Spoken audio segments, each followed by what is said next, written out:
I'm joined now by Karl Friedhoff. He is a public opinion and foreign policy fellow at the Chicago Council on Global Affairs. Thanks so much for being with us. Let me ask you first about the Foundation Day, these concerns. You think much is going to happen this weekend? Well, we've seen that the South Korean intelligence agencies are tracking a missile across the peninsula, and we've seen some other data suggest that there is going to be a launch. I fully expect that to happen, and this is going to be an especially interesting launch because North Korea, the leading thought right now is that they're going to not launch it at a lofted trajectory, but on a more traditional trajectory, which is going to raise angst in Japan and in the United States. It'll be certainly well worth watching. Now, let me ask you about these latest talks, diplomatic efforts on the part of China. President Xi talking by phone with the U.S. president as well as European leaders. Can he nudge things along in a positive direction? Well, I think the first step that needs to be taken is everyone needs to back off of the rhetoric. So far, the United States has done that fairly well, following probably inflammatory rhetoric from Donald Trump, the fire and the fury and the locked and loaded. For now, he's backed away from that. So that's certainly a step in the positive direction.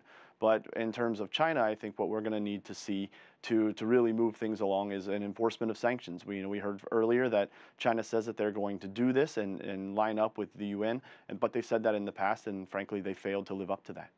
Former U.S. Secretary of State Henry Kissinger echoing what you just said, that the DPRK will not be influenced by threats. The rhetoric needs to be dialed down. But he does say that the U.S. and China are in agreement that they don't want nuclear weapons on the peninsula because it could just lead to an arms escalation, arms race in the region, and no one wants that. What do you think needs to fall into place for a framework for disarmament, and will China take the lead on that? I don't know if China is going to exactly take the lead on that, but the one thing that we do need to happen is we need China and the United States to start talking to each other more seriously. I've been in rooms where we've had discussions on North Korea, and we're talking about what the next steps are. And we can get very little from the Chinese, whether they're academics, whether they're part of government. They're very reticent to say what they would actually do if certain scenarios unfolded in North Korea. That makes it very difficult for the United States and China to cooperate on planning for regime collapse, for nuclear tests, for any of these things. And that, I think, would be a major step in the right direction. And hopefully those discussions are starting to be thought about and hopefully being pursued.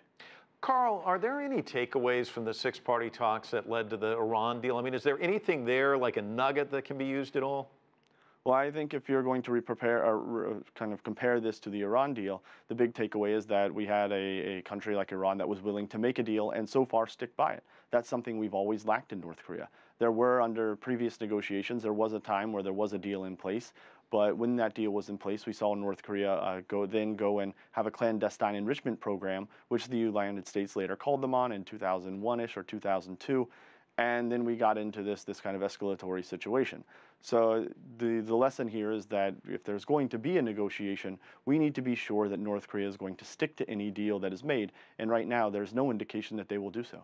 Karl Friedhoff joining us from Chicago.